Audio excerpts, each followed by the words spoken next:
Bienvenue à Finances fondamentales en rediffusion. J'ai décidé de publier de nouveau chaque troisième jeudi du mois un épisode qui avait été soit populaire auprès des personnes auditrices ou tout simplement des livres qui, moi, m'ont marqué personnellement. Pourquoi faire ça? Je souhaitais faire découvrir ces épisodes-là aux nouvelles personnes auditrices qui n'ont peut-être pas eu la chance de les écouter parce qu'ils n'ont pas déroulé leur menu jusqu'à la fin des premiers épisodes ou permettre aux gens qui l'ont déjà écouté voilà un petit bout de réviser les concepts qui étaient véhiculés dans ces livres-là. Si vous avez déjà écouté cet épisode-là et que vous n'êtes pas intéressé de le réécouter, je vous invite tout simplement à écouter l'épisode qui sera publié mardi prochain, comme d'habitude. Soyez prudents, il y a peut-être certaines informations qui sont véhiculées dans cet épisode-là qui sont plus à jour maintenant, donc faites preuve de jugement. Sur ce, bonne écoute! Salut tout le monde, je suis très content de vous retrouver cette semaine pour l'épisode. Aujourd'hui, on voit une étude de cas pour voir la pertinence d'investir son argent et de diminuer les frais de gestion le plus possible avec des chiffres qui sont les miens. La première firme de placement avec qui j'ai fait affaire, c'était Mackenzie Placement, mais j'avais seulement des vraiment petits montants dans mon CELI, puis je savais pas pantoute dans quoi j'étais investi. Je pense que j'étais genre à 60% d'actions, 40% d'obligations. Ensuite, j'ai décidé d'aller avec Industrielle Alliance. En fait, j'ai pas décidé grand-chose. C'était un ancien ami à ma blonde qui travaillait pour Industrielle Alliance, donc j'ai posé aucune question. Je suis allé avec Industrielle Alliance. Cet ami-là a vendu ses contrats par la suite à une autre personne. Je me suis retrouvé avec un conseiller que je connaissais pas, mais honnêtement, il était quand même très bon avec Industrielle Alliance. En effet, il m'a au moins amené à être investi 100% en actions et les fonds qu'il me proposait avaient vraiment du sens. Donc, il était investi dans l'indice américain, dans le Nasdaq, dans les marchés émergents et dans des fonds communs de dividendes. Donc, comme je l'ai raconté dans un épisode précédent, il a aussi été correct quand la coupure s'est faite. Il a pas chialé, il a dit c'est correct, je comprends que tu es prêt à investir de façon autonome, donc il n'y a pas eu de colère comme c'est le cas des fois chez certains amis que je connais qui ont essayé de rompre leur contrat, en fait leur collaboration avec leur conseiller financier. Je rappelle que c'est toujours mieux de faire affaire avec un conseiller financier que d'avoir peur d'investir et de ne rien faire si c'est ça qui vous retient d'être sur le marché boursier. Au moins, ça vous met les pieds dedans et après, vous allez pouvoir voir à votre rythme est-ce que vous souhaitez aller vers un mode hybride, puis ensuite vers un mode d'investissement autonome si vous le souhaitez. Bon, on en revient à mon cas maintenant. Je vous présente le calcul que j'ai fait qui m'a amené à finalement commencer à poser des questions à mon conseiller financier, des questions qui sont demeurées sans réponse valable. Donc, au moment où j'ai commencé à me poser des questions, j'avais uniquement un CELI chez Industrielle Alliance et j'avais environ 18 000 $ de placés dans ce CELI-là. Je venais de terminer mes lectures pas mal de plusieurs livres, puis je réussissais maintenant à augmenter mon taux d'épargne et je réussissais à mettre 800 $ par mois environ dans mon CELI. Ça, c'est les chiffres de l'époque, ils ont changé depuis, vous l'avez vu dans l'épisode 8, mais je vous rapporte les chiffres avec lesquels j'avais fait le calcul dans le temps. J'avais 4 fonds différents, comme je vous ai dit, indice américain, Nasdaq, marché émergent et dividendes, et en moyenne, en fait, ces 4 fonds-là, les frais de gestion moyens étaient de 2,82%. Je précise également que ces 4 fonds-là étaient reproductibles tels que tels à 100% avec des FNB passifs indiciels. Donc, je pouvais reproduire presque 100% de ces fonds-là en investissant dans un FNB passif indiciel, avec des frais de gestion de 0,08 ou 0,15% environ. Donc, les fonds communs que j'avais à 2,82% sous-performaient en fait tous leurs indices de référence. Quand j'ai fait mon calcul, par contre, j'ai pas calculé la différence de rendement avec les indices, j'ai seulement mis dans la calculatrice les frais de gestion de 2,82%. Donc le rendement moyen 10 ans des 4 fonds que j'avais était de 5,44%. Si je restais avec eux 30 ans, je me retrouvais dans 30 ans avec 814 000 $. Donc j'étais très heureux. Ce que j'ai fait, j'ai seulement rajouté les frais de gestion de 2,82% au 5,44% et ça m'a amené dans 30 ans à 1,5 million au lieu de 814 000 $. Donc juste avec les frais de gestion, je perdais presque la moitié de mon patrimoine familial juste dans mon CELI, sans compter le rendement plus faible non plus des fonds par rapport aux indices de référence. La majorité des livres rapportent justement que les frais de gestion au-delà de 2% peuvent en fait diminuer votre patrimoine familial de 40% sur le long terme. Et parfois même, on voit que ça se rapproche plus du 3%, donc ça peut gruger presque la moitié de votre patrimoine familial. Donc moi, j'ai posé une question simple à mon conseiller. Je lui ai juste demandé pourquoi le fonds commun de placement a des frais de gestion de 2,82%, mais qui bat pas son indice de référence, par exemple, le SP500.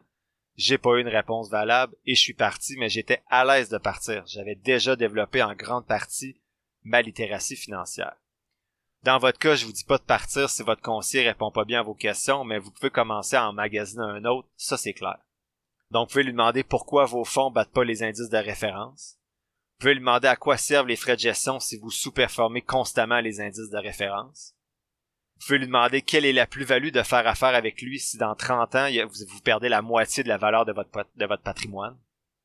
Et vous pouvez lui poser la question pourquoi tu peux pas m'aider à investir plutôt dans des FNB indiciels avec des frais de gestion qui sont plus faibles?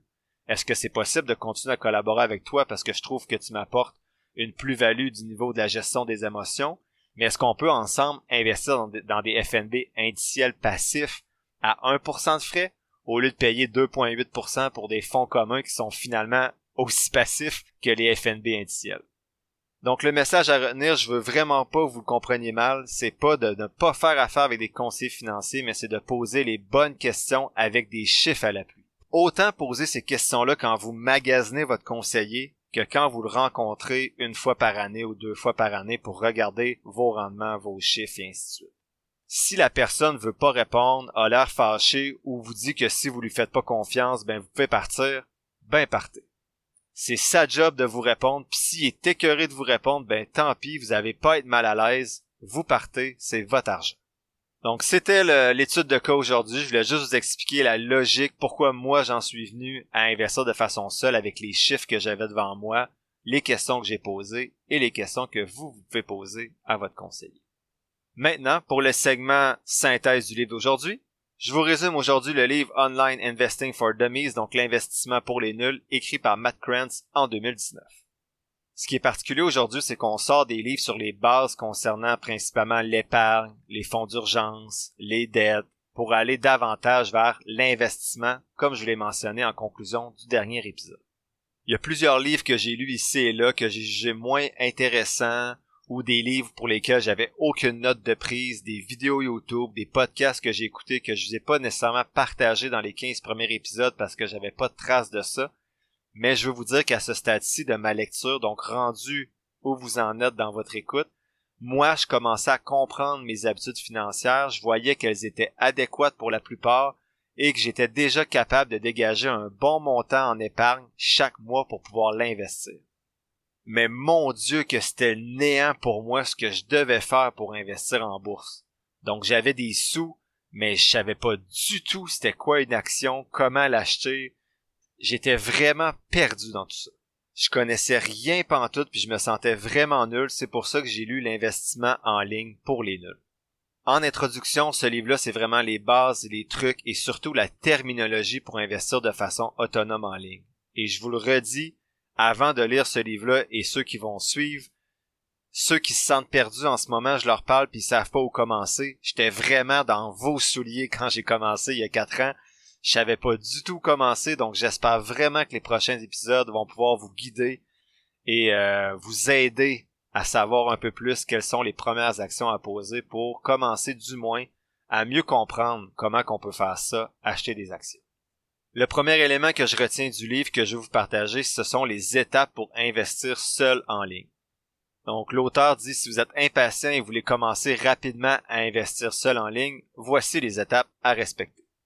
La première, c'est épargner votre argent. Ça prend pas une fortune pour commencer. Avec 50$, même moins, vous pouvez faire vos premiers investissements en bourse. Il faut seulement que vous trouviez un compte de courtage sans dépôt minimum. L'auteur parle d'épargner. En effet, comme on l'a vu dans les épisodes précédents, l'épargne vient avant l'investissement, comme on l'a vu. Il faut pas non plus oublier le fonds d'urgence et les dettes, mais quand vous êtes rendu là, vous êtes prêt à investir. Deuxième étape proposée par l'auteur, c'est d'apprendre le jargon. Il dit d'apprendre le vocabulaire de base en utilisant notamment le glossaire de son livre. Vous allez voir un petit peu plus loin, je vais parler des principaux termes. Et surtout le vocabulaire plus avancé si vous souhaitez commencer à faire des sélections de titres individuels. Il y a un site comme Investopedia qui peut vous aider à bien comprendre les différents termes utilisés. Donc, si vous tombez sur un terme quand vous analysez des compagnies, exemple Return of Equity, On Equity, ou capital expenditure. Donc, tous les termes, finalement, que j'ai dit à l'épisode 2 qui est un petit peu mêlant, ben, si vous allez juste taper ça sur Investopedia, puis vous allez avoir la définition, qu'est-ce que ça signifie, pourquoi c'est utile d'analyser ces données-là. Mais ça, c'est vraiment dans la sélection d'actions individuelles. Si vous y allez avec des FNB passifs indiciels, vous avez peut-être un petit peu moins besoin de connaître ce jargon-là, même si c'est toujours intéressant de le savoir. On a déjà abordé quelques termes ensemble, donc les différents comptes, CELI, REER, REE, c'est quoi l'investissement passif, c'est quoi l'investissement actif, c'est quoi des actions, les obligations, des dividendes. On va en voir certains autres également avec le glossaire au 4e point du podcast d'aujourd'hui. L'auteur suggère de pratiquer avec de la fausse argent en premier, donc il y a le Stock Market Game sur Investopedia. Vous pouvez pratiquer avant d'investir avec de la vraie argent. Donc ça peut être intéressant d'aller sur Investopedia, puis il y en a peut-être d'autres, là, mais c'est celui-là que l'auteur propose, qui s'appelle Stock Market Game. Donc ce petit jeu-là sur Investopedia peut être intéressant si à un certain stade vous souhaitez avoir une portion de votre portefeuille active, mais je vous suggère toujours de commencer avec un FNB passif indiciel. Moi, j'avais pas utilisé ce jeu-là avant de commencer à investir de façon active avec les titres. Donc vous savez qu'au début, j'étais 100% dans la sélection individuelle. Maintenant, j'ai transféré une partie de mon portefeuille de façon passive, comme je vous suggère beaucoup de le faire. Mais cette année, je me suis inscrit sur le Stock Market Game, surtout pour m'amuser, puis éviter de m'amuser avec ma vraie argent. Donc, vu que j'aime ça analyser les compagnies, ben des fois je tombe sur des compagnies, je me dis je la jetterais celle-là, mais je veux pas investir une partie de mon portefeuille nécessairement de façon trop active, donc je vais m'amuser sur le site Investopedia à acheter ces actions-là, et ça évite de le faire ou de faire trop de niaiseries avec mon argent à moi. Donc en 2022, sur ce petit jeu-là, j'ai beaucoup battu le marché, mais dans mon compte personnel, la partie active de mon portefeuille a perdu par rapport au marché, comme quoi c'est toujours plus facile avec de la fausse argent, mais ça vous permet de mieux comprendre le fonctionnement de vendre, acheter des titres, quand vendre, quand acheter, c'est quoi les émotions un peu reliées à ça. Vous pouvez même tester l'investissement passif pour voir le temps que ça vous prendrait et vos rendements. Donc, vous pouvez dire, je vais sur Investopedia, j'achète XQT une fois par mois, puis vous allez voir, finalement, ça m'a pris 2-3 minutes.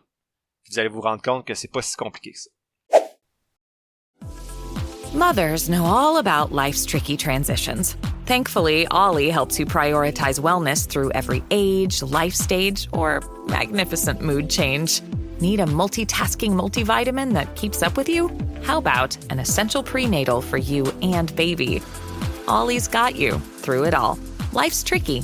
Your wellness routine shouldn't be. Get what you need at ollie.com. This episode is brought to you by Atlassian. Atlassian makes the team collaboration software that powers enterprise businesses around the world, including over 80% of the Fortune 500. With Atlassian's AI-powered software like Jira, Confluence, and Loom, you'll have more time to do the work that matters. In fact, Atlassian customers experience a 25% reduction in project duration per year. Unleash the potential of your team at Atlassian.com. Atlassian. Ryan Reynolds here for, I guess, my 100th Mint commercial. No, don't. I mean, honestly, when I started this, I thought I only have to do like 4 of these. I mean, it's unlimited premium wireless for $15 a month. How are there still people paying 2 or 3 times that much? I'm sorry, I shouldn't be victim blaming here. Give it a try at mintmobile.com/save. Whenever you're ready. $45 upfront payment equivalent to $15 per month. New customers on first 3-month plan only. Taxes and fees extra. Speed slower above 40 gigabytes. See details. Ce qui est compliqué, je le rappelle, c'est quand c'est de la vraie argent, c'est de gérer les émotions. L'auteur mentionne qu'une fois que vous êtes à l'aise, il faut choisir sa plateforme de courtage. Donc, il mentionne de choisir une plateforme qui répond à vos besoins. Il va pas beaucoup plus loin, en fait, dans le détail, puis moi, je peux pas vous aider. Je suis allé directement avec Disnat parce que mes comptes étaient chez Desjardins, puis il y avait $0 de frais de transaction et aucun autre frais si j'avais des comptes enregistrés avec un certain montant. Donc, moi, j'ai pas fait de recherche là-dessus. Il y a plusieurs personnes qui m'ont écrit par Messenger pour savoir pourquoi j'avais choisi Disnat, c'était quoi le meilleur compte de courtage, et je leur ai dit faites vos devoirs et partagez-moi vos résultats. Je pourrais les partager sur le podcast, mais moi j'avais juste choisi Disnat pour des raisons de simplicité. Il y a des plateformes qui sont mieux pour du trading, donc les gens qui achètent, qui vendent dans la journée même, mais c'est pas ma stratégie à moi.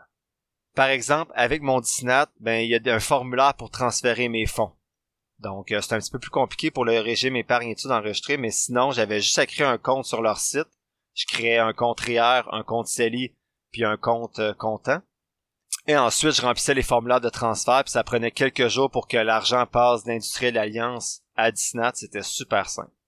Les 2-3 premières fois, honnêtement, que j'ai utilisé Disnat, il a fallu que je jase au téléphone un peu avec une personne, surtout pour ce qui est de la conversion de l'argent canadien en argent US. Ça prenait un petit délai, puis j'étais pas conscient de ce délai-là. Mais après ces 2-3 appels-là, c'était correct, puis moi, je fais juste vraiment la base là sur Disnat. J'investis une fois par mois, donc c'est pas compliqué, puis honnêtement, les fois que j'ai appelé le service à la clientèle, j'avais rien à redire. Donc c'est vraiment pas de la pub. Je vous suggère pas de prendre Disnat plus que d'autres choses, mais moi je suis avec ça fonctionne bien, mais j'ai pas testé non plus d'autres plateformes.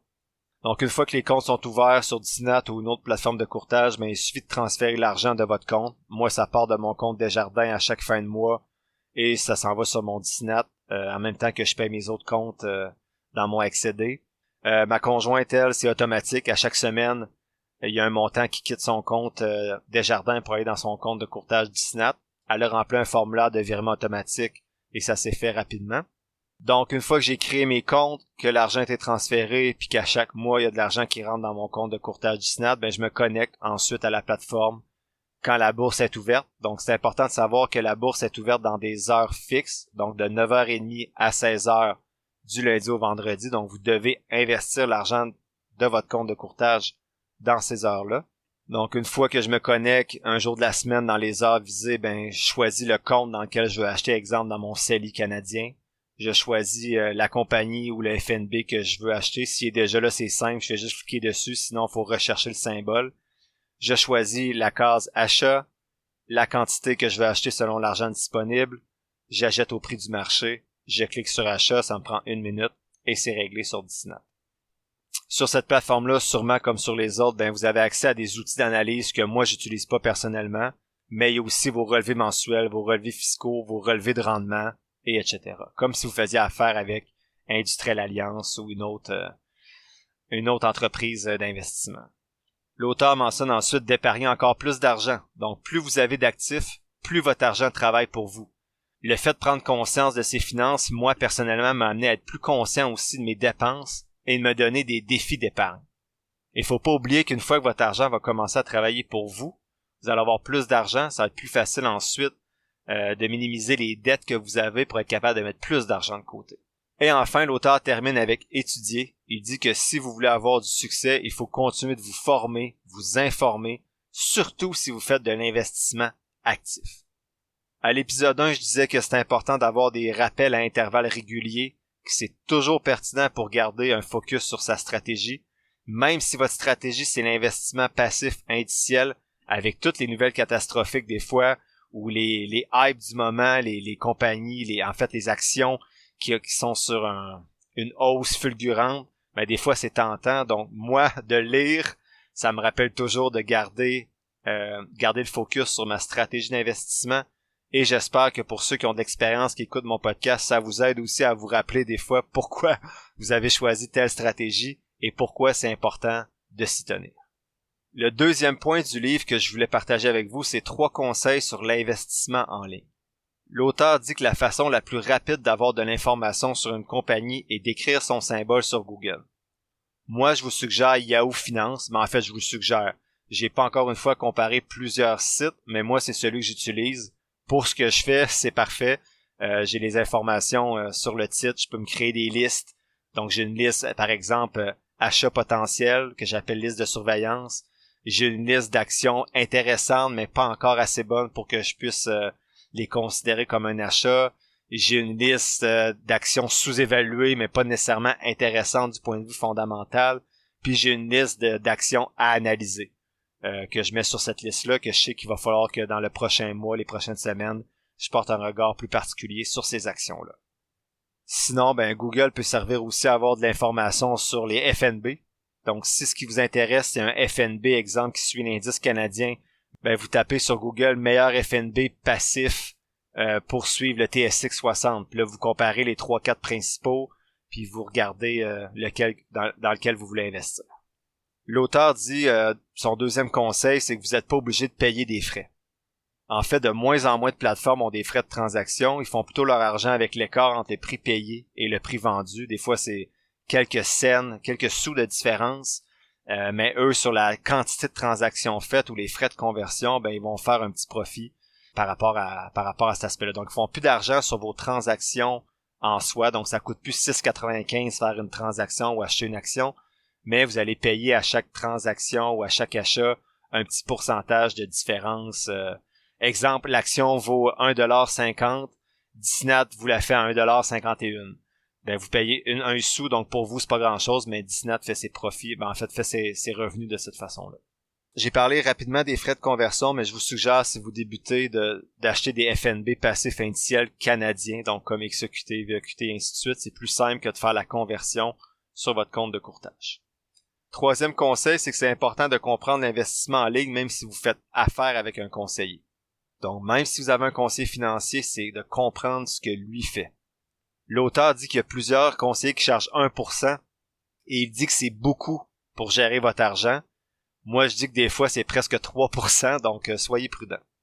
L'auteur dit que le rôle des conseillers est important, mais que le prix payé est ridicule. Donc moi, ce que je vous suggère, selon ce que j'ai lu, c'est de payer un conseiller à l'heure lorsque vous n'avez besoin.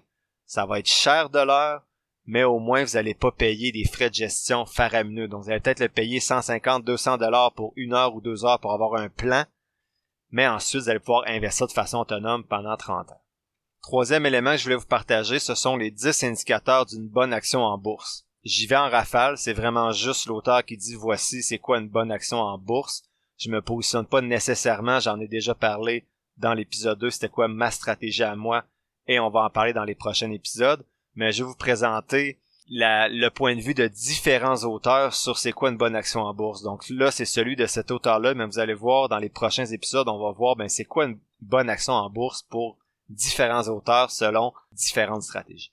Donc, cet auteur-là dit que premièrement, une bonne action en bourse, c'est une compagnie que ses profits sont en croissance. Deuxièmement, que ses ventes sont en croissance. Troisièmement, qu'il n'y a pas de dette. Quatrièmement, que les actions sont à prix d'aubaine. Cinquièmement, que le dividende est en croissance. Sixièmement, que c'est un marché avec un potentiel en croissance. Septièmement, qu'il y a une barrière à l'entrée, donc en anglais on dit un moat, donc un avantage compétitif par rapport aux autres compagnies dans le même secteur. Huitièmement, qu'il y a un profil politique bas.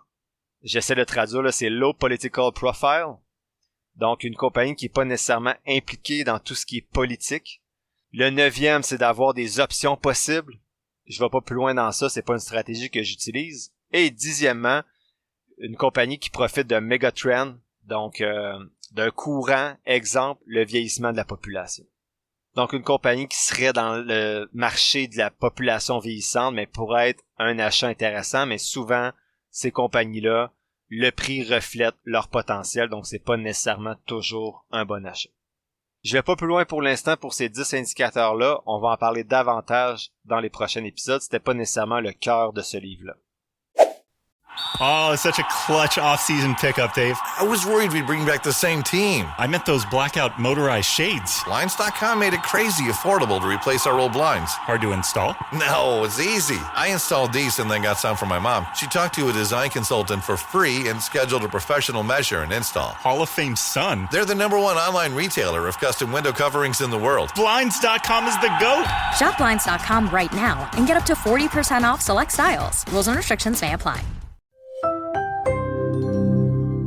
With Ring cameras and doorbells, it's easy to keep every fright in sight. See who's there.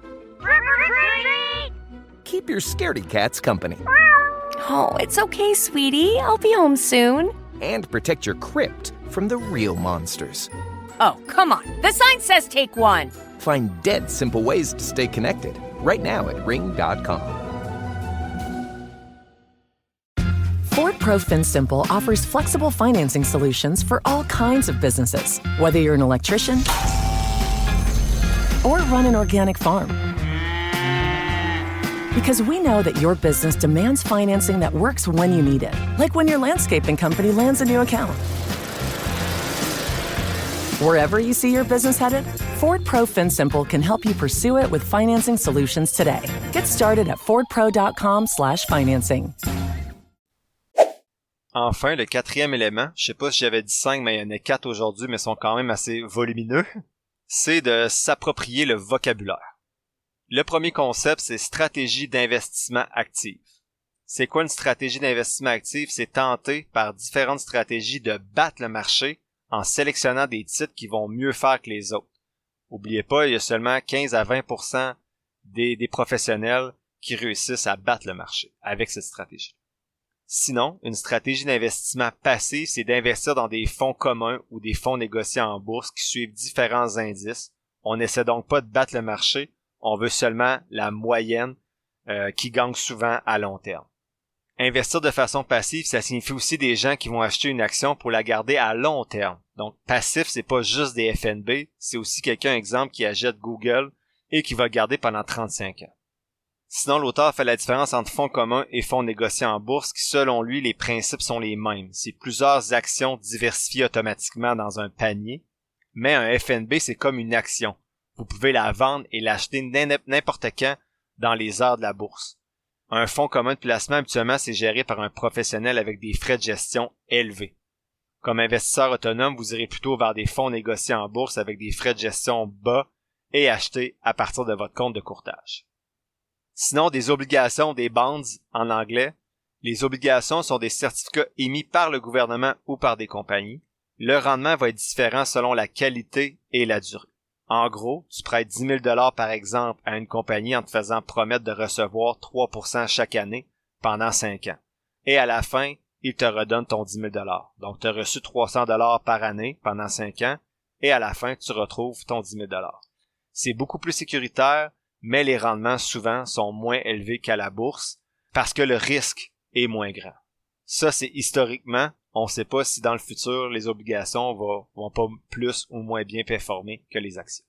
Les obligations peuvent permettre de diminuer la volatilité si vous avez des projets peut-être à moyen terme ou d'avoir un revenu plus fixe qu'avec les actions pour lesquelles, s'il n'y a pas de dividende, vous faites seulement du profit quand vous vendez l'action. Alors que les obligations, mais vous recevez un revenu quand même à chaque mois ou à chaque 3 mois.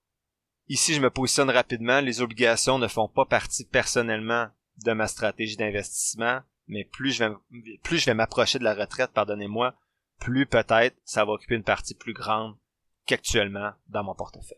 Les actions, les stocks en anglais, c'est les parts d'une compagnie qui peuvent être revendues. Ça permet de profiter de la croissance de la compagnie ou des dividendes, comme je vous avais dit dans un épisode précédent.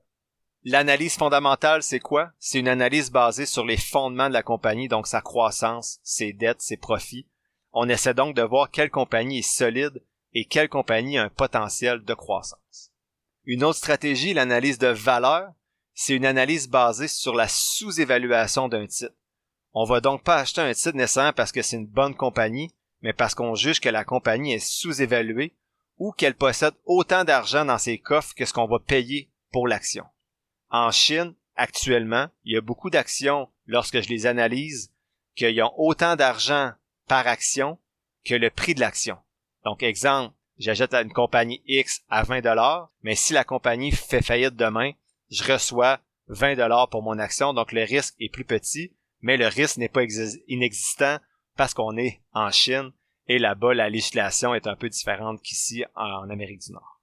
J'ai parlé de la Chine, mais c'est vraiment pas un domaine d'expertise. C'est pour ça que j'investis pas beaucoup dans mes titres individuels dans ce pays-là, même si les analyses fondamentales montrent, et les analyses de valeur aussi montrent que ces titres-là sont actuellement à des prix qui semblent intéressants. L'analyse technique, c'est une analyse basée sur le mouvement du prix des actions, donc c'est une analyse plus graphique, c'est plus complexe et c'est souvent la vision qu'on a de la bourse avec des personnes qui ont 3-4 écrans avec plein de graphiques. C'est pas ma méthode, je la trouve trop énergivore pour les rendements réels. Si certaines personnes gagnent, les études montrent que la majorité vont perdre avec ce type d'approche-là. À entendre des gens sur les différentes pages que je fréquente sur Facebook, sur l'investissement, il semble que tout le monde gagne. Pourtant, dans un marché sain, boursier, il y en a qui gagnent, il y en a qui perdent, mais sur Facebook, tout le monde gagne. Un indice boursier, c'est quoi? C'est un panier d'actions ou autre, ça peut être un panier d'obligations qui permet de représenter un certain marché ou un style d'investissement. Le plus connu que j'ai nommé quelques fois ici, c'est le SP500 et le Nasdaq. Ici au Canada, on a le TSX, mais on peut avoir un indice pour pratiquement n'importe quoi. Donc, ça permet de comparer son rendement et de suivre les marchés plus facilement. Donc, si vous faites de la sélection individuelle de titres, puis que vous faites un rendement de 7% dans une année, puis vous vous rendez compte que le SP500 a fait 11%, ben vous vous dites peut-être que je me suis compliqué la vie pour rien, mais si vous battez l'indice de référence SP500 de 3-4% chaque année, ce qui est très difficile à faire, ben ça veut dire peut-être que votre stratégie finalement vaut la peine d'être mise en place. Si vous commencez à lire, vous allez peut-être voir aussi les termes small cap et large cap, ça veut dire petite capitalisation ou grande capitalisation. Donc ça, c'est juste la valeur en termes d'argent de la compagnie. Souvent, les grosses compagnies, les grosses capitalisations qu'on appelle les blue chips, ben c'est des compagnies qui ont souvent plus fait leurs preuves, qui sont un peu plus stables habituellement et qui ont donc moins de volatilité et de risque. Vous allez peut-être entendre, si vous commencez à lire les expressions bear et bull market. Donc un bear market, un marché ours qu'on pourrait dire, c'est lorsque les prix des actions descendent, alors qu'un bull market, un marché taureau, c'est l'inverse, c'est quand le sentiment des gens est plutôt positif et que ça va faire monter le prix des actions. Donc dans un bear market, les gens retirent leurs billes, vendent leurs actions, et souvent dans un bull market, ben, c'est que les gens achètent des actions, rajoutent du capital dans le marché boursier. Enfin, le dernier concept abordé par l'auteur, c'est la notion de gain en intérêt, gain en dividende ou gain en capital. C'est 3 façons de faire de l'argent. Lequel est le plus avantageux fiscalement et dans quoi investir? Je me suis posé la question. Donc j'ai triché un petit peu ici, je me suis inspiré du blog Retraite 101, qui est un excellent blog pour répondre à cette question-là. Donc un revenu d'intérêt, ça correspond aux intérêts gagnés sur des contrats de placement comme des CPG, des certificats de placement garantis, des obligations comme on a vu tantôt, des titres de marché monétaire, ainsi de suite. Donc les revenus d'intérêt sont imposés à 100% selon votre taux marginal d'imposition le plus élevé. Donc exemple, avec un placement, Monsieur X a généré un impressionnant revenu d'intérêt de 75$. Donc il doit payer 37,11$ d'impôt sur ce 75$-là. Je vais arrondir pour les prochains chiffres. Donc, il paye 27-28$ environ d'impôt sur son 75$. Son revenu net après impôt est donc de 47$ environ. Donc, sur un 75$ en revenu d'intérêt, il lui reste 47$ dans ses poches. Les revenus d'intérêt ne sont pas imposés dans le REER ou le CELI. Sinon, le gain en capital, on l'a vu, quand les actions ou les compagnies en bourse génèrent des profits, elles peuvent distribuer les profits à leurs actionnaires sous forme de dividendes. C'est un peu plus compliqué selon la provenance du dividende. Il y a certains dividendes qui vont être admissibles ou non. Il y en a qui vont être retenus de 15% dans le CELI ou le régime par étude et pas dans le REER. Donc, exemple, si vous investissez aux États-Unis avec votre CELI, vos dividendes vont être imposés à 15%, mais pas si vous investissez dans votre CELI au Canada. Et même chose pour le REER au Canada, c'est pas investi, mais pas non plus aux États-Unis. Donc ça, c'est un petit peu plus complexe. Je vous laisse ça là-dessus si ça vous intéresse, mais sachez que les dividendes peuvent être imposés dans les comptes non enregistrés.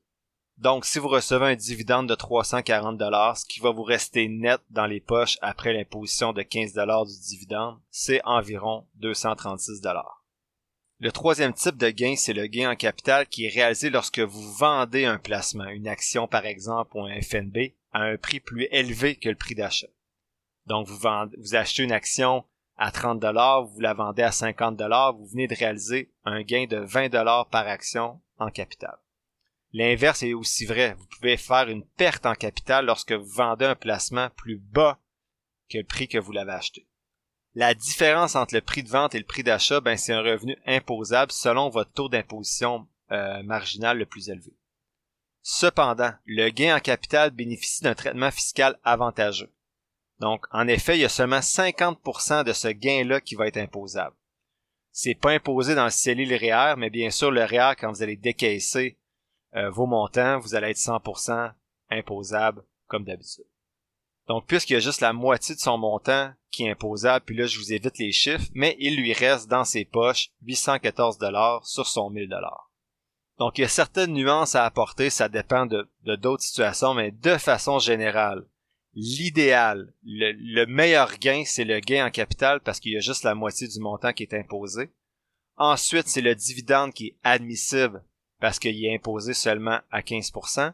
Et ensuite, c'est le revenu d'intérêt parce qu'il est imposé selon votre taux d'imposition marginal le plus élevé. Donc, si on doit prioriser des actions, l'idéal, c'est d'avoir des gains en capital. Donc, on va cibler des actions qu'on croit qui peuvent avoir une certaine croissance pendant plusieurs années. Ensuite, des actions à dividendes. Et ce qui est moins intéressant, c'est des obligations ou votre argent dans votre compte épargne qui vous donne des revenus d'intérêt qui sont imposables à 100%. Je suis vraiment pas un expert dans tout ce que je viens de vous dire là sur intérêt, dividendes et gains en capital. Je vous ai résumé ce que j'ai lu sur le blog de Retraite 101. J'espère que c'était clair, mais sinon, au moins, vous savez maintenant en fait qu'il existe 3 types de gains différents, puis ça peut vous permettre d'aller lire de façon plus précise sur ces 3 types de gains-là, si vous le souhaitez. Donc, prenez pas ce que je viens de vous dire comme la vérité absolue. Prenez ça avec un grain de sel, c'est pas mon expertise, je faisais juste rapporter des propos. S'il y en a qui ont des nuances à apporter, écrivez-moi, ça va me faire plaisir de les apporter dans un épisode subséquent. Donc, en conclusion, le livre est intéressant pour quelqu'un qui est rendu à investir, avec des sommes à investir et qui n'a plus vraiment de dette. Ça permet d'éliminer un certain brouillard sur l'investissement autonome. Donc, avant ce livre-là, c'était vraiment incompréhensible pour moi, ce monde-là. Et après, je me suis dit, crime, finalement, c'est peut-être accessible pour un idiot financier comme moi. Le livre va pas trop loin. Il a quand même fallu que je m'approprie ma plateforme de courtage au début parce que toutes les plateformes sont différentes, mais ça permet quand même de voir c'est quoi les premières étapes à respecter pour réussir à investir. Le livre se lit bien, honnêtement. Il y a beaucoup de sections qui sont super bien identifiées. Moi, personnellement, j'en ai sauté plusieurs que je jugeais moins intéressantes, donc ça permet de pas nécessairement lire les 400 pages, mais de se concentrer sur une centaine de pages qu'on juge plus intéressantes. L'épisode tire à sa fin, j'espère que tu l'as apprécié et merci d'avoir passé un peu de temps avec moi aujourd'hui. Si tu apprécies le podcast, il y a 3 choses gratis que tu peux faire pour m'aider. 1. Partager le podcast sur tes réseaux sociaux. 2. T'abonner, suivre ou donner quelques étoiles au podcast selon la plateforme sur laquelle tu m'écoutes. Et 3. Me suivre sur la page Facebook du podcast. Si tu veux me soutenir davantage, tu peux t'abonner pour $3,99 par mois au podcast et ainsi avoir accès à un épisode spécial supplémentaire chaque mois, en plus d'avoir accès à mon outil d'analyse. Toutes les informations pour me soutenir sont quelque part dans la description de l'épisode. Sinon, oublie pas que je suis pas un expert, prends jamais ce que je dis pour du cash, fais toujours tes propres recherches. Sur ce, merci encore pour ton écoute et on se voit dans le prochain épisode de Finances fondamentales.